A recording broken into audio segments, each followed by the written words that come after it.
ಸಮಸ್ತ ಕರುನಾಡ ಜನತೆಗೆ ಯುಗಾದಿ ಹಬ್ಬದ ಶುಭಾಶಯಗಳು. ಯುಗಾದಿ ಅಂದ್ರೇನೆ ಸಂಭ್ರಮ ಸಡಗರ. ಸಂಭ್ರಮ ಸಡಗರನ ದುಪ್ಪಟ್ ಮಾಡೋದಿಕ್ಕೆ ಇವತ್ತು ನಮ್ಮ ಜೊತೆ ಇದ್ದಾರೆ ಬಿಗ್ ಬಾಸ್ ಖ್ಯಾತಿಯ ತನಿಷಾ ಕುಪ್ಪಣ್ಣ ಅವರು. ಹೇಗಿದ್ದೀರಾ ಮೇಡಮ್? ನಾನು ಸೂಪರ್ ಆಗಿದ್ದೀನಿ, ನೀವು ಹೇಗಿದ್ದೀರಾ? ತುಂಬಾ ಚೆನ್ನಾಗಿದ್ದೀವಿ. ನೀವು ಬಿಗ್ ಬಾಸ್ ಇಂದ ಬಂದ್ಮೇಲೆ ತುಂಬಾ ಆಕ್ಟಿವ್ ಆಗಿದ್ದೀರಾ. ಆಕ್ಚುಲಿ ನಾನು ಯಾವಾಗಲೂ ಆಕ್ಟಿವ್ ಆಗಿರ್ತೀನಿ, ಬಟ್ ಏನಂದ್ರೆ ಇವಾಗ ಜಾಸ್ತಿ ಕಾಣಿಸ್ಕೋತಾ ಇದ್ದೀನಿ ಅಂತ ಹೇಳ್ಬೋದು. ಮೊದ್ಲಂತಂದ್ರೆ ನಾನು ಬಿಗ್ ಬಾಸ್ಗಿಂತ ಮುಂಚೆ ನಾನು ಕಂಪ್ಲೀಟ್ಲಿ ವರ್ಕ್ ಮೇಲೆ ಇರ್ತಾ ಇದ್ದೆ. ಸೊ ಹಾಗಾಗಿ ಅದು ಯಾರಿಗೂ ಗೊತ್ತಾಗ್ತಿರ್ಲಿಲ್ವೇನೋ ಹೆಚ್ಚು. ಅದಾದ್ಮೇಲೆ ಈಗ ಕಾಣಿಸ್ಕೊಳ್ಳೋದು ಅಂತಂದ್ರೆ ಪ್ರಾಬಬ್ಲಿ ತುಂಬಾ ಶೋಸ್ ಅಟೆಂಡ್ ಮಾಡ್ತಾ ಇದ್ದೀನಿ. ಸೊ ಪ್ರಾಬಬ್ಲಿ ಹಾಗಾಗಿ ಎಲ್ಲರ ಕಣ್ಣಿಗೂ ಕಾಣಿಸ್ತಾ ಇದ್ದೀನಿ. ಯುಗಾದಿ ಅಂದ್ರೇನೆ ಬೇವು ಬೆಲ್ಲ. ಬೇವು ಬೆಲ್ಲ ಕೊಡೋ ಮೂಲಕ ನಮ್ಮ ಮಾತುಕತೆನ ಶುರು ಮಾಡೋಣ. ತನಿಷಾ ಅವರೇ, ಈ ಬೇವು ಬೆಲ್ಲ ತರಾನೇ ನಿಮ್ಮ ಜೀವನನೂ ಕೂಡ ಸಿಹಿಯಾಗಿರ್ಲಿ, ಬೇವು ಕಡಿಮೆ ಆಗಿರ್ಲಿ, ಬೆಲ್ಲ ತರ ಸಿಹಿಯಾಗಿರ್ಲಿ ಅಂತ ಯುಗಾದಿ ಹಬ್ಬದ ಶುಭಾಶಯಗಳು ನಿಮಗೆ. ಥ್ಯಾಂಕ್ ಯು ನಿಮಗೂ ಕೂಡ. ಕರ್ನಾಟಕದ ಸಮಸ್ತ ಜನತೆಗೆ ಯುಗಾದಿ ಹಬ್ಬದ ಹಾರ್ದಿಕ ಶುಭಾಶಯಗಳು. ಬೇವು ಎಲ್ಲರ ಜೀವನದಲ್ಲೂ ಸ್ವಲ್ಪ ಇರಬೇಕು, ಆವಾಗಲೇ ಬೆಲ್ಲದ ಬೆಲೆ ನಮಗೆ ಗೊತ್ತಾಗೋದು ಅಂತ ಹೇಳ್ತಾ, ಯಾವಾಗಲೂ ಒಳ್ಳೆ ಮಾತಾಡಿ, ಒಳ್ಳೆದನ್ನ ಯೋಚನೆ ಮಾಡಿ, ಒಳ್ಳೇದು ಹೇಗೆ ಮಾಡಬೇಕು ಅನ್ನೋದ್ರ ಬಗ್ಗೆ ನೀವು ತಿಳ್ಕೊಳ್ಳಿ. ಸೊ ದಟ್ ನಮ್ಮ ಜೀವನ ಹಾಗೂ ನಮ್ಮ ಜೀವನದಲ್ಲೇ ನಡೆಯುವಂಥ ಘಟನೆಗಳು, ವಿಚಾರಗಳು ನಮಗೆ ಒಳ್ಳೇದಾಗಿರುತ್ತೆ. Thank you. ಯುಗಾದಿ ಅಂದ್ರೆ ಮೊದಲಿಗೆ ನಿಮ್ಗೆ ಏನ್ ನೆನಪಾಗುತ್ತೆ? ಆಕ್ಚುಲಿ ಇಷ್ಟು ದಿವಸ ಬೇವು ಬೆಲ್ಲ ಅಂತ ನೆನಪಾಗ್ತಾ ಇತ್ತು. ಇತ್ತೀಚೆಗೆ ಆಫ್ಟರ್ ಬಿಗ್ ಬಾಸ್ ಅಂತ ಹೇಳ್ಬೋದು. ಏನ್ ನೆನಪಾಗುತ್ತೆ ಅಂತಂದ್ರೆ, ನಾವು ಮೆಣಸಿನ್ಕಾಯಿ ತಿಂದಿದ್ದು ತುಂಬಾ ನೆನಪಾಗುತ್ತೆ. ಯಾಕಂದ್ರೆ ದರ್ ವಾಸ್ ಒನ್ ಇನ್ಸಿಡೆಂಟ್. ನಾವೊಂದು ಟಾಸ್ಕ್ ಅಲ್ಲಿ ಮೆಣಸಿನ್ಕಾಯಿ ತಿನ್ಬೇಕಿತ್ತು. ತುಂಬಾ ಜನಕ್ಕೆ ಗೊತ್ತಿದೆ ಅದು ನಾನು ಮೆಣಸಿನ್ಕಾಯಿ ತಿಂದಿರೋದು. ಜನರಲಿ ಖಾರ ಅಂದ್ರೆ ಇಷ್ಟ, ಸೊ ಏನ್ ದೊಡ್ಡ ವಿಷಯ ಅನ್ನೋ ತರ ತಿಂದ. ಆಮೇಲೆ 2 ದಿನ ಊಟ ಮಾಡೋಕ್ಕಾಗಿಲ್ಲ, ಅಷ್ಟು ಸಫೋಕೇಶನ್ ಅನ್ನೋದಿತ್ತು. ಅದಾದ್ಮೇಲೆ ಹಸಿ ಮೆಣಸಿನ್ಕಾಯಿನ ಆ ತರ ತಿನ್ನೋದು ಬಿಟ್ಟಿದ್ದೀನಿ ನಾನು. ಆ ಟಾಸ್ಕ್ ಮಧ್ಯದಲ್ಲಿ ಒಂದು ಡೈಲಾಗ್ ಹೇಳಿರ್ತೀನಿ ನಾನು ಬರ್ತೂರವ್ರಿಗೆ, ಬೇವು ಬೆಲ್ಲ ಅನ್ಕೊಂಡು ಮೆಣಸಿನ್ಕಾಯಿ ಸಕ್ಕರೆ ಹಾಕೊಂಡು ತಿನ್ನು ಅಂತ ಅಂದ್ಬಿಟ್ಟು. ಸೊ ಆ ತರ ತಿನ್ನು ಅಂತ ಏನೋ ಒಂದು ಆ ಥರದ್ದು ಹೇಳಿರ್ತೀನಿ. ಸೊ ಈಗ ಯುಗಾದಿ ಬೇವು ಬೆಲ್ಲ ಅಂತ ನೆನ್ಸ್ಕೊಂಡ್ರೆ ಅಥವಾ ಅದನ್ನ ನೋಡಿದ್ರೆ ನನಗೆ ನೆನಪಾಗೋದೇನೆ ಮೆಣಸಿನ್ಕಾಯಿ ತಿಂದಂಥದ್ದು.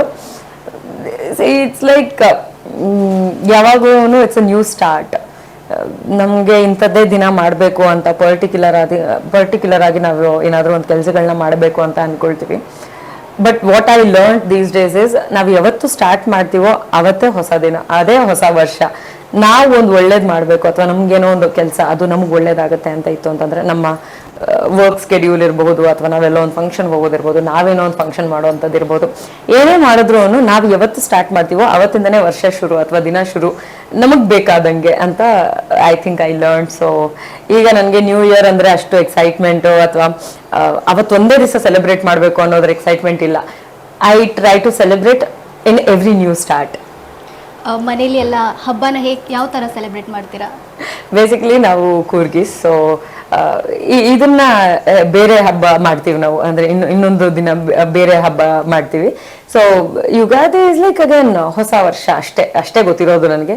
ಸೊ ಜನರಲ್ ಆಗಿ ಪೂಜೆ ಮಾಡ್ತಾರೆ, ಬೇವು ಬೆಲ್ಲ ತಿಂತಾರೆ, ಇಷ್ಟೇ ಗೊತ್ತಿರೋದು ನನಗೆ. ಹೆಚ್ಚಾಗಿ ಏನು ಅಂದ್ರೆ, ನಮ್ಮ ಮನೆಗಳಲ್ಲಿ ತುಂಬಾ ಗ್ರ್ಯಾಂಡ್ ಆಗಿ ಸೆಲೆಬ್ರೇಟ್ ಮಾಡೋದೆಲ್ಲ ಅಷ್ಟು ನೋಡಿಲ್ಲ ನಾನು. This is a very simple festival for us. ಬೇವು ಬೆಲ್ಲ ಬೆಳಗ್ಗೆ ಎದ್ದ ತಕ್ಷಣ ಸ್ನಾನ ಮಾಡು, ಪೂಜೆ ಮಾಡು, ಬೇವು ಬೆಲ್ಲ ತಿನ್ನು, ಇದಾದ್ಮೇಲೆ ನೀನ್ ಏನ್ ಬೇಕಾದ್ರೂ ಮಾಡ್ಕೊ ಅನ್ನೋದು ಅಷ್ಟೇ ನನಗೆ ಸ್ಕೂಲಿಂದನೂ ಗೊತ್ತಿರೋವಂಥದ್ದು. ಐ ಜಸ್ಟ್ ನೋ, ಹೊಸ ಬಟ್ಟೆ ಬರುತ್ತೆ, ಹಬ್ಬದ ದಿವಸ ಪೂಜೆ ಮಾಡಬೇಕು, ಬೇವು ಬೆಲ್ಲ ತಿನ್ಬೇಕು, ಇಷ್ಟೇ ಗೊತ್ತಿರೋದು ಆಕ್ಚುಲಿ ನನಗೆ. ಇವಾಗ ಹಬ್ಬ ಅಂದ್ರೇನೆ ಸಿಹಿ ತಿಂಡಿಗಳು. ನಿಮಗೆ ಯಾವ್ದು ಇಷ್ಟ ಸ್ವೀಟ್ ಅಲ್ಲಿ? ಸ್ವೀಟಲ್ಲಿ ತುಂಬಾ ಇದೆ. ಅಂದ್ರೆ ನಿಮ್ಮ ಇದು ನನ್ಗೆ ಹಬ್ಬದ ದಿನ ಇದು ಇರ್ಲೇಬೇಕು ಅನ್ನೋದೊಂದು ಸ್ವೀಟ್ ಇರುತ್ತಲ್ಲ?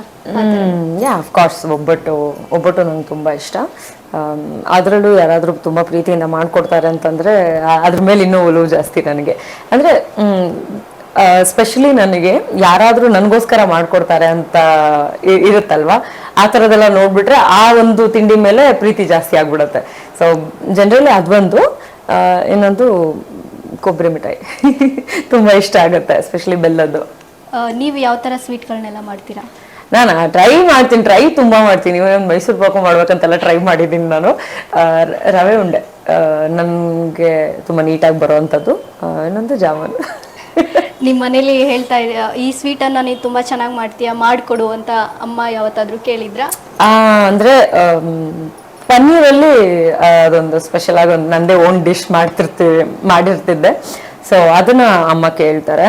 ಅದು ಬಿಟ್ರೆ ತುಂಬಾ ಎಕ್ಸ್ಪೆರಿಮೆಂಟ್ಸ್ ಮಾಡ್ತೀನಿ ನಾನು. ಜನರಲಿ ಏನ್ ರೆಸಿಪಿ ಇರುತ್ತೋ ಅದನ್ನ ಬಿಟ್ಟು ನಂದೇನೋ ಒಂದು ಆಡ್ ಆನ್ ಮಾಡ್ಬಿಟ್ಟು ಹೊಸದು ನಂದೇ ಸ್ಟೈಲು, ಏನೋ ತನಿಷಾ ಕುಪ್ಪಂಡಾಸ್ ರೆಸಿಪಿ ಅಂತೆಲ್ಲ ಮಾಡ್ತಿರ್ತೀನಿ. ಆ ತರದ್ ಯಾವ್ದಾದ್ರು ಸ್ಪೆಷಲ್ ಆಗಿ ಮಾಡೋದನ್ನ ಕೇಳ್ತಿರ್ತಾರೆ. ಅದಕ್ಕೆ ನೇಮ್ ಎಲ್ಲ ಇಲ್ಲ, ನಾನೇ ಏನಾದ್ರೂ ಒಂದು ಎಕ್ಸ್ಪೆರಿಮೆಂಟ್ ಮಾಡ್ತಿರ್ತೀನಿ. ಸೊ ಈ ಪನ್ನೀರಲ್ಲಿ ಒಂದು ಬೇಸಿಕ್ ಸ್ವೀಟ್ ಮಾಡಿದೆ, ಸೊ ಅದನ್ನೊಂದು ಅಮ್ಮ ತುಂಬಾ ಇಷ್ಟಪಡ್ತಾರೆ. ರೀಸೆಂಟ್ ಆಗಿ ಯಾವ್ದು ಪ್ರಯೋಗ ಮಾಡಿದ್ರಿ ಹಾಗಿದ್ರೆ? ನಾನ್ ವೆಜ್ ಪ್ರಯೋಗ ಮಾಡಿದ್ದು ಆಕ್ಚುಲಿ ಬಿಗ್ ಬಾಸ್ಗೆ ಹೋಗಿ ಬಂದ್ಮೇಲೆ ಕುಕಿಂಗ್ ಸ್ವಲ್ಪ ಕಡಿಮೆ ಆಯ್ತು, ಸ್ವಲ್ಪ ಓಡಾಡೋದೇ ಜಾಸ್ತಿ ಆಗೋಗ್ಬಿಡ್ತು. ಅದ್ ಬಿಟ್ರೆ ನಾನು ಒಂದ್ ಬೇಸಿಕ್ ಟ್ರೈ ಮಾಡಿದ್ದೆ, ಏನಂತಂದ್ರೆ ಈ ಅವಲಕ್ಕಿನಲ್ಲಿ ಇದು ಮಾಡ್ತಾರಲ್ಲ, ಅದಕ್ಕೆ ಹೆಸರು ಗೊತ್ತಿಲ್ಲ ನನಗೆ, ನಾಟ್ ಎಕ್ಸಾಕ್ಟ್ಲಿ ಮಂಡಕ್ಕಿ, ಬಟ್ ಅವಲಕ್ಕಿನ ಆಯಿಲ್ ಫ್ರೈ ಮಾಡಿಬಿಟ್ಟು ಅದಕ್ಕೊಂಚೂರು ಜನರಲಿ ಸ್ವೀಟ್ ಹಾಕ್ತಾರೆ, ನಾನು ಅದನ್ನ ಸಾಲ್ಟ್ ಅಲ್ಲಿ ಹಾಕ್ಬಿಟ್ಟು ಟ್ರೈ ಮಾಡಿದ್ದೆ. So that's one exciting thing. ನಾನು ಎಲ್ಲದಕ್ಕೂ ಒಂದು ಸ್ವಲ್ಪ ಡ್ರೈ ಫ್ರೂಟ್ಸ್ ಆ್ಯಡ್ ಮಾಡ್ಬಿಡ್ತೀನಿ, ಸೊ ಟೇಸ್ಟ್ ಬೆಟರ್ ಆಗಿರುತ್ತೆ and I like it too. ಆ ಥರ ಎಷ್ಟೋ ಜನಕ್ಕೆ ನಿಮ್ಮ ವೈಯಕ್ತಿಕ ವಿಷಯಗಳು ಗೊತ್ತಿಲ್ಲ, ಕೆಲವೊಂದು ಮಾತ್ರ ತುಂಬಾ ಪರ್ಸನಲ್ ಅಲ್ಲ. ಬಿಗ್ ಬಾಸ್ ಇಂದ ಬಂದ್ಮೇಲೆ ಬಿಗ್ ಬಾಸ್ ಮನೆಯಲ್ಲಿ ನಡೆದಿರುವಂತ ಘಟನೆಗಳು ಕೇಳೋದು, ಬರೀ ಆಚೆ ಈ ತರ ಮಾತ್ರ ಕೇಳಿದೀವಿ. ಸೊ ಇವಾಗ ಇದನ್ನ ಬಿಟ್ಟು ನಿಮ್ಮ ಕೆಲವೊಂದು ವಿಚಾರಗಳನ್ನ ತಿಳ್ಕೊಳ್ಳೋಣ ಅಂತ. ನೀವು ಓದಿರೋದಾಗಿರ್ಬೋದು, ಇಂಡಸ್ಟ್ರಿಗೆ ಬಂದಿರೋದು, ಬರುವಾಗ ಯಾರೆಲ್ಲ ಸಪೋರ್ಟ್ ಮಾಡಿದ್ರು, ಈ ತರ ವಿಷಯಗಳು ಹಂಚ್ಕೊಳ್ಬೇಕು ಅಂತ. ನಾನು ಓದಿದ್ದು BBM HR. ಆಕ್ಚುಲಿ MBA ಮಾಡ್ಬೇಕಂತ ತುಂಬಾ ಆಸೆ ಇತ್ತು, ಬಟ್ ದೆನ್ ಅಫ್ಕೋರ್ಸ್ ನನಗೆ MBA ದೊಡ್ಡ ಕಾಲೇಜಲ್ಲೆಲ್ಲ ಅಫೋರ್ಡ್ ಮಾಡಕ್ ಆಗ್ಲಿಲ್ಲ ಟೈಮ್ನಲ್ಲಿ. ಸೊ ಏನ್ ಮಾಡಿದೆ ನಾನು, ಇಲ್ಲ ನಾನು ಒಂದು 2 years ತುಂಬಾ ಹಾರ್ಡ್ ವರ್ಕ್ ಮಾಡ್ತೀನಿ, ನಾನೇ ಫುಲ್ ದುಡ್ಡು ಸಂಪಾದನೆ ಮಾಡ್ಬಿಟ್ಟು MBA ಓದ್ತೀನಿ ಅಂತೆಲ್ಲ ನಮ್ಮ ಅಪ್ಪನ ಹತ್ರ ಎಲ್ಲ ಚಾಲೆಂಜ್ ಮಾಡ್ಕೊಂಡು, ಲೈಕ್ ಎಸ್ ಅಫ್ಕೋರ್ಸ್ ನಮ್ಗೊಂದು ಅರ್ಜ್ ಇರುತ್ತಲ್ಲ, ನಾವು ಮಾಡ್ತೀವಿ ಅನ್ನೋಂಥದ್ದು. ಬೇಸಿಕ್ಲಿ ನಾನು ಕಾಯ್ತಾ ಇದ್ದಿದ್ದೆ ಡಿಗ್ರಿ ಮುಗ್ದೋಗ್ಬಿಡ್ಲಿ, ನಾನು ಆಕ್ಟಿಂಗ್ ಫೀಲ್ಡ್ ಬರ್ಬೋದು ಅಂತ. ತುಂಬಾ ಜನ ಏನ್ ಹೇಳ್ತಿದ್ರು ಅಂತಂದ್ರೆ, ಈ ಓದಕ್ಕಾಗಲ್ಲ, ಓದೋದಕ್ಕೆ ಕಷ್ಟಪಡುವಂಥವ್ರು ಇಂಡಸ್ಟ್ರಿಗೆ ಬರ್ತಾರೆ, ಆಕ್ಟಿಂಗ್ ಫೀಲ್ಡ್ನ ಚೂಸ್ ಮಾಡ್ಬಿಡ್ತಾರೆ ಈಸಿ ಅಂತ. ಬಟ್ ಇದರಷ್ಟು ಡಿಫಿಕಲ್ಟ್ ಬೇರೆ ಇರಲ್ಲ, ಅದು ತುಂಬಾ ಜನಕ್ಕೆ ಗೊತ್ತಾಗಲ್ಲ ಆ್ಯಂಡ್ ತುಂಬಾ ಸ್ಟ್ರಗ್ಲಿಂಗ್ ಇರುತ್ತೆ. It is not just in the starting step. ಇವಾಗ ಯಾವುದೋ ಬೇರೆ ಪ್ರೊಫೆಷನ್ ಅಲ್ಲಾದ್ರೆ ಸ್ಟಾರ್ಟಿಂಗ್ ಸ್ಟೇಜ್ ಅಲ್ಲಿ ಮಾತ್ರನೇ ಅವ್ರಿಗೆ ಕಷ್ಟಪಟ್ಟು ನೆಕ್ಸ್ಟ್ ಸ್ಟೆಪ್ಗೆ ಒಂದು, ಇವಾಗ ಬೇಸಿಕ್ ಒಂದು ವರ್ಕ್ ಮಾಡ್ತಿರ್ತಾರೆ, ಆ ವರ್ಕ್ ಇಂದ ಟೀಮ್ ಲೀಡರ್ ಆಗ್ತಾರೆ, ಟೀಮ್ ಲೀಡರ್ ಆದ್ಮೇಲೆ ಮ್ಯಾನೇಜರ್ ಆಗ್ತಾರೆ. So there is a promotion always, increase ಇರುತ್ತೆ ಅವರ ಒಂದು ಡೆಸಿಗ್ನೇಷನ್ ಅಲ್ಲಿ ಅಥವಾ ಪೇಮೆಂಟ್ ನಲ್ಲಿ ಇನ್ಕ್ರಿಮೆಂಟ್ ಅಂತ ಇರುತ್ತೆ. ಬಟ್ ನಮ್ಮ ಒಂದು ಇದಕ್ಕೆ ಪರ್ಟಿಕ್ಯುಲರ್ ಡೆಸಿಗ್ನೇಷನ್ ಅನ್ನೋದು ಇರಲ್ಲ. ಆಕ್ಟ್ರೆಸ್, ಆಕ್ಟರ್ ಈ ತರ ಒಂದು ಹೆಸರು ಬರುತ್ತೆ ಬಿಟ್ರೆ ಯಾವ ಸ್ಟೇಜ್ ಅಲ್ಲಿ ಇದೀವಿ ಆಕ್ಟಿಂಗ್ ಇದ್ರಲ್ಲಿ ಅಂತ ಎಲ್ಲೂ ನಮ್ಗೆ ಪರ್ಟಿಕ್ಯುಲರ್ ಡೆಸಿಗ್ನೇಷನ್ ಇಲ್ಲ. And there is no fix salary for us. ಇದೆಲ್ಲ ತುಂಬಾ ಜನಕ್ಕೆ ಗೊತ್ತೇ ಇರಲ್ಲ. ಸೊ ಸ್ಪೆಷಲಿ ಈ ಸ್ಟಾರ್ಟಿಂಗ್ ನಾವು ಓದ್ ಮುಗಿಸಿ ನಾವಿನ್ನೇನು ಈ ಒಂದು ಪ್ರೊಫೆಷನ್ ಚೂಸ್ ಮಾಡ್ತಿದೀವಿ ಅಂತ ಅನ್ಬೇಕಾದ್ರೆ ಐ ಥಿಂಕ್ ನನ್ಗೆ ಹೇಳ್ಕೊಳಕ್ಕೂ ಬೇರೆ ಯಾರು ಸಪೋರ್ಟಿಂಗ್ ನಿಂತಿದ್ರು ಅಂತೆಲ್ಲ ಏನೂ ಇಲ್ಲ. It was only mom. ಅವ್ರಿಗೆ ಆಕ್ಚುಲಿ ಹೇಗೆ ಸಪೋರ್ಟ್ ಮಾಡ್ಬೇಕು ಅನ್ನೋದು ಗೊತ್ತಿರಲಿಲ್ಲ, because this is very new field I choose. ನಾನು ಚೂಸ್ ಮಾಡಿರೋಂಥ ಫೀಲ್ಡ್ ನಮ್ಮ ಫ್ಯಾಮಿಲಿನಲ್ಲೇ ಯಾರು ಚೂಸ್ ಮಾಡಿರಲಿಲ್ಲ. So I am the first person to choose. So ಹಾಗಾಗಿ ಯಾರಿಗೂ ಅದ್ರ ಬಗ್ಗೆ ಗೊತ್ತಿಲ್ಲ. ಆ್ಯಂಡ್ ಅಫ್ಕೋರ್ಸ್ ನಾವು ಯಾರನ್ನೂ ಹೋಗಿ ಕೇಳಿಲ್ಲ, ಅದೂ ಇದೆ. And mom was like correct ಅಂತ ಅನಿಸ್ತಾ ಇದೆ ಅಂತಂದ್ರೆ ಡೂ ಇಟ್, ಇಷ್ಟೇ. ಆ ಒಂದು ಸ್ಟ್ರೆಂತ್ ನಾನು ಇವತ್ತು ಇಲ್ಲಿವರೆಗೂ ಕರ್ಕೊಂಡು ಬಂದಿದೆ. ಅದ್ ಬಿಟ್ರೆ ನಮ್ಮ ತಂದೆಗೆ ಏನಿತ್ತು ಅಂತಂದ್ರೆ ಚೆನ್ನಾಗಿ ಓದ್ತಿದ್ದೆ ಅಂತ ಒಂದು ಕಾನ್ಫಿಡೆನ್ಸ್ ಅವ್ರಿಗೆ. ಸೊ ಚೆನ್ನಾಗಿ ಓದ್ತಿದ್ದಲ್ಲ, ನೀನ್ ಏನ್ ಬಂತು ರೋಗ, ಮರ್ಯಾದೆಗೆ ಹೋಗೊಂದು ಕೆಲಸ ಮಾಡ್ಬೋದಲ್ಲ ಅಂತ. So he still thinks that ನಾನೊಂದ್ ಕಡೆ ಕೆಲಸ ಮಾಡಿದ್ರೆ ಇನ್ನೂ ಒಂದು ಒಳ್ಳೆ ಮಟ್ಟಕ್ಕೆ ಹೋಗ್ತಿದ್ದೆ ಅನ್ನೋದು ಒಂದು ಇದೆ. He is a BSF officer. So obviously ಅವ್ರು ಅದೇ ತರ ಒಂದು ಡಿಸಿಪ್ಲಿನ್ ಜಾಬ್ ಅಂತ ಏನೋ ಒಂದು ಯೋಚನೆ ಮಾಡಿರ್ತಾರೆ.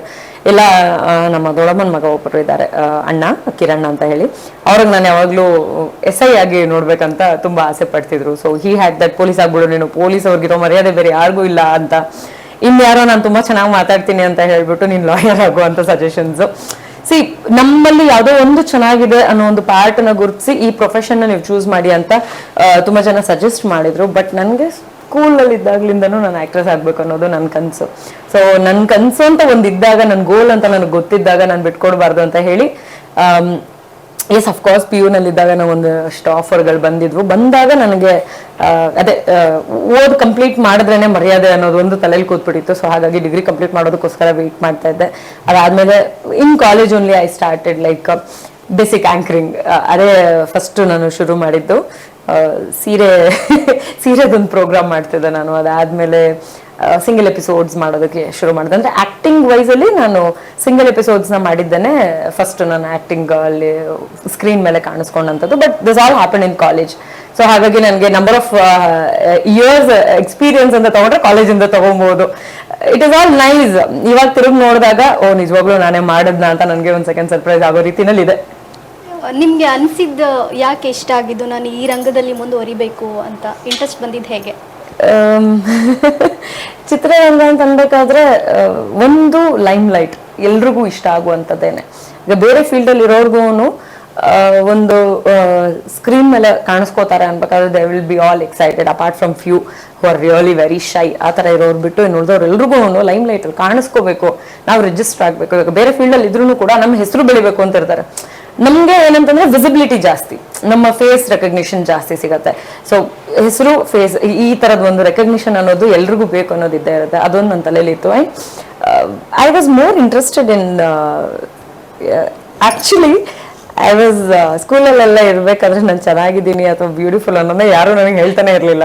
I was like a tomboy cut ಮಾಡ್ಕೊಂಡು ಆರಾಮಾಗಿ ಹುಡುಗರ ಜೊತೆ ಓಡಾಡ್ಕೊಂಡು ಗೋಲಿ ಆಡ್ಕೊಂಡು ಸೈಕಲ್ ತುಳ್ಕೊಂಡು ಎಲ್ಲ ಇರ್ತಾ ಇದ್ದೆ. So nobody ever recognise me as beautiful. So ಯಾರು ಯಾವ್ದನ್ನ ರೆಕಗ್ನೈಸ್ ಮಾಡಿಲ್ವೋ ಆ ರೀತಿ ನನ್ನನ್ನು ರೆಕಗ್ನೈಸ್ ಮಾಡಬೇಕು ಅಂತ I worked on myself. This is actually true. So until 8th standard I was having boy cut. 8th ಸ್ಟ್ಯಾಂಡರ್ಡಲ್ಲಿ ನಾನು ಪುಟಾಣಿ ಜುಟ್ಟೆಲ್ಲ ಹಾಕೊಂಡು ನಾನು ಅವಾಗ ಹುಡುಗಿ ಥರ ಕಾಣಿಸೋದಕ್ಕೆ ಶುರು ಮಾಡಿದ್ದು. Apart from that as as I said nobody like ನಮ್ಮ ಮನೆಯಲ್ಲೂ ಅಷ್ಟೇ ಹುಡುಗ ಅಂತಾನೆ ಟ್ರೀಟ್ ಮಾಡೋರು, ನನ್ನ ಫ್ರೆಂಡ್ಸ್ ಅಷ್ಟೇನೆ. ಸೊ ದಿಸ್ ಬ್ಯೂಟಿಫುಲ್ ವರ್ಡ್ ನಾನೆಲ್ಲೂ ಮ್ಯಾಚ್ ಆಗ್ತಿರ್ಲಿಲ್ಲ. So I wanted to be recognise that way. ಅದಲ್ಲದೆ ಆ್ಯಕ್ಟಿಂಗ್ ಅನ್ನೋದು ಒಂಥರ ಇಷ್ಟ ಆಗಕ್ಕೆ ಸ್ಟಾರ್ಟ್ ಆಗಿಬಿಡ್ತು. ಮತ್ತು ಈ ಮಾಲಾಶ್ರೀ ಅವರು ಫೈಟ್ ಮಾಡೋದು, ರಮ್ಯಾ ಅವ್ರನ್ನ ನೋಡಿ ನಾನು ಬ್ಯೂಟಿಫುಲ್ ಅಂದರೆ ಇವರು ಅಂತ ಒಂದು ರಿಜಿಸ್ಟ್ರ್ ಮಾಡ್ಕೊಂಡ್ಬಿಟ್ಟಿದೆ. ಮೈ ರೋಲ್ ಮಾಡೆಲ್, ನನಗೆ ಇವ್ರ ಥರ ಕಾಣಿಸ್ಕೋಬೇಕು ಅಂತ. ರಾಧಿಕಾ ಅವ್ರನ್ನ ನೋಡಿ ಅನ್ಕೊತಾ ಇದ್ದೆ. ಆ್ಯಂಡ್ ಕೆಲವೊಬ್ರದ್ದು ಅವ್ರು ನಡೆದು ಬಂದಿರೋಂಥ ಹೆಜ್ಜೆ ನೋಡಿದಾಗ ಎನಿಬಡಿ ಕ್ಯಾನ್ ಡೂ ಎನಿಥಿಂಗ್ ಅನ್ನೋದನ್ನು ಐ ಥಿಂಕ್ ಸ್ವಲ್ಪ ಅರ್ಲಿನೇ ತಿಳ್ಕೊಂಡೆ ನಾನು. ಸೊ ಹಾಗಾಗಿ ನನಗೆ ಇಲ್ಲ, ಎಲ್ಲರೂ ಏನು ಕಾಮನ್ ಆಗಿ ಮಾಡ್ತಾ ಇದ್ದಾರೆ ಅದನ್ನ ಬಿಟ್ಟು ನಾನು ಬೇರೆ ಏನಾದರೂ ಮಾಡಬೇಕು ಅಂತ ಇತ್ತು. ಆ್ಯಂಡ್ ಅಫ್ಕೋರ್ಸ್ ಮನೆಗಳಲ್ಲಿ ನಾನು ಯಾವುದಾದ್ರೂ ಒಂದು ಕೆಲಸ ಮಾಡಿ ಸೆಟ್ಲ್ ಆಗಬೇಕು ಅನ್ನೋ ಥರದ್ದಿತ್ತು. ಬಟ್ ನನಗೆ because I was two active in my school days and all, I was never thinking that ಒಂದು ಜಾಗದಲ್ಲಿ ಕೂತ್ಕೊಂಡು ವರ್ಕ್ ಮಾಡಬೇಕು ಅಂತ. ಲೈಕ್ ಓಡಾಡ್ತಾನೆ ಇರಬೇಕು. ಆ್ಯಂಡ್ ಸ್ವಲ್ಪ ಡ್ಯಾನ್ಸಲ್ಲೆಲ್ಲ ಇಂಟ್ರೆಸ್ಟ್ ಜಾಸ್ತಿ ಇತ್ತು. ನಾನೇ ಟಿ ವಿ ನೋಡೋದು, ಕಲಿಯೋದು, ಡ್ಯಾನ್ಸ್ ಮಾಡೋದು ಈ ಥರದ್ದೆಲ್ಲ ಮಾಡ್ತಾಯಿದ್ದೆ. ಕ್ಲಾಸಸ್ಗೆಲ್ಲ ಹೋಗೋಕ್ಕಾಗಲಿಲ್ಲ ನನಗೆ. So all that activeness probably got me into this thinking. Ramya ಅವ್ರ ಬಗ್ಗೆ ಹೇಳಿದ್ರಿ, ಅವ್ರ ಥರ ಆಗ್ಬೇಕಿತ್ತು ಅಂತ. ಸೊ ಏನಾದರೂ ಪ್ರಯತ್ನ ಪಟ್ಟಿದ್ರಾ ಅವ್ರ ಥರ ಲುಕ್ಕಲ್ಲಿ ಕಾಣಿಸ್ಕೊಳ್ಬೇಕು ಅಂತ? ಲುಕ್ ವೈಸ್ ಇಲ್ಲ, ಬಟ್ ಪ್ಯಾಷನ್ ವೈಸ್ ಲೈಕ್ ಏನೋ ನಾವು ಮಾಡಿದ್ದೆ ಸರಿ ಅನ್ನೋದನ್ನ ಪ್ರಾಬಬ್ಲಿ ನಾನು ಅವ್ರನ್ನ ನೋಡಿ ಎಲ್ಲೋ ಒಂದು ಕಾರ್ನರಲ್ಲಿ ಕಲ್ತ್ಕೊಂಡಿರಬಹುದು. They are too many inspiration in my life. ಅಂದರೆ ನನಗೆ ಎಸ್ಪೆಷಲಿ ನಾನು ಒಬ್ಬರನ್ನ ಯಾರನ್ನಾದ್ರೂ ಇಷ್ಟಪಡ್ತಿದ್ದೀನಿ ಅಂತಂದರೆ ಅವರಲ್ಲಿ ಒಂದು ವಿಷಯ ಪಿಕ್ ಮಾಡಿರ್ತೀನಿ for sure. She is very stylish. ಇವಾಗ ನಮಗೆ ತುಂಬ ಜನ ಸ್ಟೈಲಿಶ್ ಆಗಿ ಕಾಣಿಸ್ಬೋದು, ಬಟ್ ಅವ್ರು ಎಂಟರ್ ಆದಂಥ ಟೈಮ್ನಲ್ಲಿ she is very stylish. And ಆ ಥರ ಬೇರೆ ಯಾರೂ ಕಾಣಿಸ್ತಿರ್ಲಿಲ್ಲ ನನಗೆ. ಆ್ಯಂಡ್ ಅದಲ್ಲದೆ ಅವ್ರದ್ದೊಂದು way of coming to the industry ಇದೆಯಲ್ಲ, ಅವ್ರು ಫಸ್ಟ್ ಒಂದು ಪ್ರಾಜೆಕ್ಟ್ ಮಾಡಬೇಕಾಗಿತ್ತು, ಅದರಲ್ಲಿ ಸ್ವಲ್ಪ ದಪ್ಪ ಇದ್ದಾರೆ ಅನ್ನೋ ಕಾರಣಕ್ಕೆ ಇಲ್ಲ ನೆಕ್ಸ್ಟ್ ಪ್ರಾಜೆಕ್ಟ್ ಅಂತ ಹೇಳಿದ್ರು. ಅದಕ್ಕೋಸ್ಕರ ಅವ್ರು ಸಣ್ಣ ಆಗಿ ಅಭಿ ಸಿನಿಮಾನಲ್ಲಿ ಅವರು ಲಾಂಚ್ ಆದರು. ಸೊ ಆ ಕಾನ್ಸೆಪ್ಟ್ ಇದೆಯಲ್ಲ ನನಗೆ, ಅಂದರೆ ಬೇಕು ಅಂದಾಗ ಬೇಕು ಮಾಡಲೇಬೇಕು ಅನ್ನೋದು ಒಂದು ಹಠ ಇದೆಯಲ್ಲ, ಅದನ್ನು I think it was very inspiring ನನಗೆ. ರಮ್ಯಾ ಅವರು ಯಾವ ಸಿನಿಮಾ ನಿಮಗೆ ತುಂಬ ಇಷ್ಟ ಆಗುತ್ತೆ? ರಮ್ಯಾ ಅವ್ರದ್ದು ಅಮೃತಧಾರೆ ನನಗೆ ಸಿಕ್ಕಾಪಟ್ಟೆ ಇಷ್ಟ. It's very close to my heart. ಎಷ್ಟು ಸರಿ ನೋಡಿರ್ಬೋದು? ತುಂಬ ಸಲ ನೋಡಿದ್ದೀನಿ ನಾನು ಆ್ಯಕ್ಚುಲಿ. ಅಟ್ಲೀಸ್ಟ್ ಒಂದು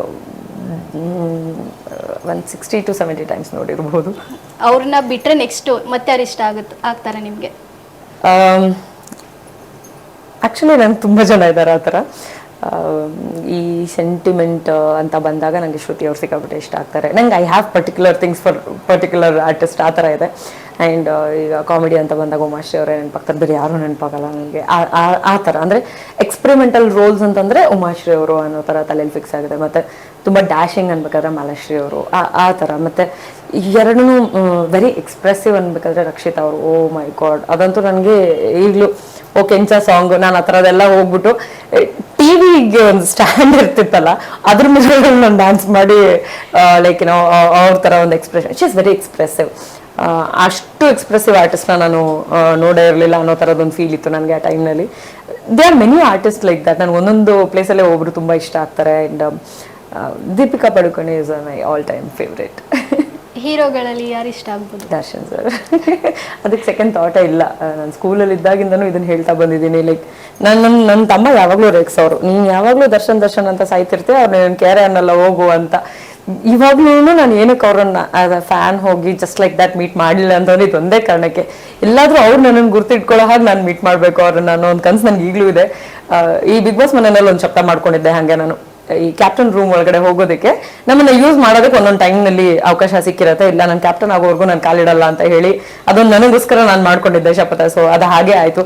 ಇದು ಸಕ್ಸಸ್ ಆಗಲಿ ಅಂತ ನಾನೇ ಯಾವಾಗಲೂ ಪ್ರೇ ಮಾಡ್ಕೊಳ್ತಾ ಇರ್ತೀನಿ. ಬಿಕಾಸ್ ದರ್ಶನ್ ಸರ್ನ ನಾನು ಮೀಟ್ ಮಾಡಬೇಕಾದ್ರೆ it's not just a fan, like ಅವರು ನನ್ನನ್ನು ಗುರ್ತಿಟ್ಕೋಬೇಕು. ಆ ಥರದ್ದು ಏನಾದರೂ ಒಂದು ಇನ್ಸಿಡೆಂಟ್ ನಡೀಲಿ ಅಥವಾ ಏನಾದರೂ ಒಂದು ಆ ಥರದ್ದಾಗಲಿ ಮಿರಾಕಲ್ ಅಂತ ನಾನು ಇನ್ನೂ ವೆಯ್ಟ್ ಮಾಡ್ತಾ ಇದ್ದೀನಿ ಆ್ಯಕ್ಚುಲಿ. ಇವಾಗ ದರ್ಶನ್ ಸರ್ ಬಗ್ಗೆ ಮಾತಾಡೋದ್ರಿಂದ ಕೇಳ್ತಿದ್ದೀನಿ, ಈಗ ರೀಸೆಂಟಾಗಿ ಅವ್ರ ಮೇಲೆ ತುಂಬ ಗಾಸಿಪ್ಗಳು ಬರ್ತಾ ಇದೆ. ಅವ್ರ ಅಭಿಮಾನಿ ಅಂತ ಹೇಳ್ಬಿಟ್ಟು ಈ ಥರ ಪೋಸ್ಟ್ಗಳು ಮಾಡ್ತಾ ಇದ್ದಾರೆ. ನೀವು ಒಬ್ಬ ಫ್ಯಾನ್ ಆಗಿ ಏನು ಹೇಳ್ತೀರಾ ಅದ್ರ ಬಗ್ಗೆ? ಇದು ಆ್ಯಕ್ಚುಲಿ ಬಹಳಷ್ಟು ಜಾಗದಲ್ಲಿ ನಾನು ಇದನ್ನು ನೋಡಿದ್ದೀನಿ. ದರ್ಶನ್ ಸರ್ ಏನು ಅಂತ ನಮ್ಮೆಲ್ರಿಗೂ ಗೊತ್ತು. ಯಾರು ಕ್ಲಾರಿಫೈ ಮಾಡೋ ಅವಶ್ಯಕತೆನೇ ಇಲ್ಲ. ಏನಕ್ಕೆ ಅಂತಂದ್ರೆ ಆ ಥರ ಮಾಡಬೇಕು ಅಥವಾ ಅವ್ರನ್ನ ಸಪೋರ್ಟ್ ಮಾಡೋರು ಯಾರಾದರೂ ಆ ಥರ ಮಾಡ್ತಾರೆ ಅಂತಂದ್ರೆ ಅವ್ರ ದೇವರನ್ನೇ ದರ್ಶನ್ ಸರ್ ಫ್ಯಾನ್ ಆಗೋದಕ್ಕೆ ಚಾನ್ಸೇ ಇಲ್ಲ. ಏನಾದರೂ ಸಾಧ್ಯ ಆದರೆ ಅವರಿಂದ ನಾನು ಇನ್ಸ್ಪೈರ್ ಆಗಿರೋದು. ಸಾಧ್ಯ ಆದರೆ ಒಳ್ಳೇದು ಮಾಡಿ, ಇಲ್ಲಾಂದ್ರೆ ಮುಚ್ಕೊಂಡಿರಿ ಅಂತ ಅಂದ್ಬಿಟ್ಟು. So like it looks very simple, but ಅದು ಮಾಡೋದು ತುಂಬ ಕಷ್ಟ. ನಿಮ್ಗೆ ಸಾಧ್ಯ ಆದರೆ ಒಳ್ಳೇದು ಮಾಡಬೇಕು, ಇಲ್ಲ ಸುಮ್ಮನೆ ಇರಬೇಕು. ಅದನ್ನು ಬಿಟ್ಬಿಟ್ಟು ಇನ್ಯಾರ್ದೋ ಹೆಸರು, ನಿಮ್ಗೆ ತಾಕತ್ತಿದ್ರೆ ನಿಮ್ಮ ಹೆಸರಲ್ಲಿ ಮಾಡಿ ಕಮೆಂಟು ಪೋಸ್ಟು ಎಲ್ಲ. ಅವಾಗ ಯಾರಾದರೂ ಒಪ್ಕೊತಾರೆ ನಿಮ್ಗೇನಾದರೂ ಒಂದು ಇದೇ ಧೈರ್ಯ. ಅಥವಾ ಇನ್ನೊಬ್ರು ಹೆಸರು ಹೇಳ್ಕೊಂಡು ಇನ್ನೊಬ್ರು ಫೋಟೋ ಹಾಕೊಂಡು ಯಾಕೆ ಮಾಡ್ತೀರಾ? ಅಲ್ಲಿ ನಿಮಗೆ ನಿಮ್ಮ ಯೋಗ್ಯತೆ ಏನು ಅನ್ನೋದು ನಿಮಗೂ ಗೊತ್ತಿರಬೇಕು, ನಮಗೂ ಗೊತ್ತಿರಬೇಕು. ಓದ್ತಿರೋರು ಅಷ್ಟೇ. ಇಟ್ ಈಸ್ ನಾಟ್ ಜಸ್ಟ್ ಯಾರೋ ಒಬ್ರು ಪೋಸ್ಟ್ ಮಾಡ್ತಾರೆ ಅನ್ನೋದನ್ನ ಇನ್ಯಾರೋ ಬ್ಲೈಂಡಾಗಿ ಬಿಲೀವ್ ಮಾಡ್ತಾರಲ್ಲ, ಅವ್ರಿಗೂ ಕೂಡ ಒಂದು ಮಾತು, ಯಾರು ಪೋಸ್ಟ್ ಮಾಡ್ತಿದ್ದಾರೆ, ಯಾಕೆ ಪೋಸ್ಟ್ ಮಾಡ್ತಿದ್ದಾರೆ ಅಂತ ಒಂದ್ಸತಿ ನೋಡಿ. ನೀವು ಒಂದು ಕಮೆಂಟ್ ಹಾಕೋದಕ್ಕಿಂತ ಮುಂಚೆ ಅಥವಾ ಅವ್ರು ಹಾಕಿರೋ ಪೋಸ್ಟ್ಗೆ ರೆಸ್ಪಾಂಡ್ ಮಾಡೋದಕ್ಕಿಂತ ಮುಂಚೆ ಬೇಸಿಕ್ಲಿ ಅವ್ರ ಶೂಸಲ್ಲಿ ನಿಂತ್ಕೊಂಡು ನೀವು ಒಂದ್ಸತಿ ನೋಡಿ ಯಾಕೆ ಮಾಡ್ತಾರೆ. ಸಿಂಪಲ್ ಅಲ್ವಾ? ನೀವೊಂದ್ಸತಿ ಅರ್ಥ ಮಾಡ್ಕೊಂಡ್ರೆ ಅದೆಲ್ಲ ಅಷ್ಟು ವೈರಲ್ ಆಗೋದಕ್ಕೆ ಚಾನ್ಸೇ ಇಲ್ಲ. ನಿಮ್ಮನ್ನ ತೆರೆ ಮೇಲೆ ವಿಲನ್ ಆಗಿ ನೋಡಿದೀವಿ ನಾವು ಸೀರಿಯಲ್ಗಳಲ್ಲಿ. ಇವಾಗ ತನಿಷಾ ಅವರು ರಿಯಲ್ ಲೈಫಲ್ಲಿ ವಿಲನ್ ಅಥವಾ ಹೀರೋಯಿನ್?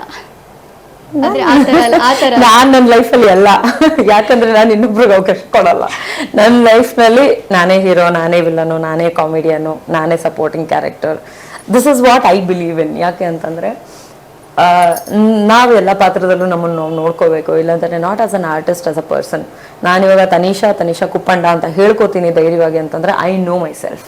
ಇವಾಗ ನನಗೆ ನಾನು ಅರ್ಥ ಆಗಲಿಲ್ಲ ಅಂತಂದ್ರೆ ನನ್ನ ಪಕ್ಕದಲ್ಲಿರೋರು ಅಂದರೆ ನಮ್ಮ ಅಕ್ಕನೋ ತಮ್ಮನೋ ನಮ್ಮ ಫ್ರೆಂಡ್ಸೋ ಯಾರೋ ನಮ್ಮನ್ನು ಅರ್ಥ ಮಾಡ್ಕೋಬೇಕು ಅಂತ ಹೇಗೆ ಅನ್ಕೊಳ್ಳೋದಕ್ಕೆ ಸಾಧ್ಯ? So they are so many people who comment just like that. ಇಷ್ಟ ಬಂದಂಗೆ ಕಮೆಂಟ್ ಮಾಡ್ತಾರೆ. ಬಹಳಷ್ಟು ಜನ ಒಳ್ಳೇದು ಮಾಡ್ತಾ ಇದ್ದಾರೆ, ಇನ್ನು ಕೆಲವರು ಇಷ್ಟ ಬಂದಂಗೆ ಮಾಡ್ತಿದ್ದಾರೆ.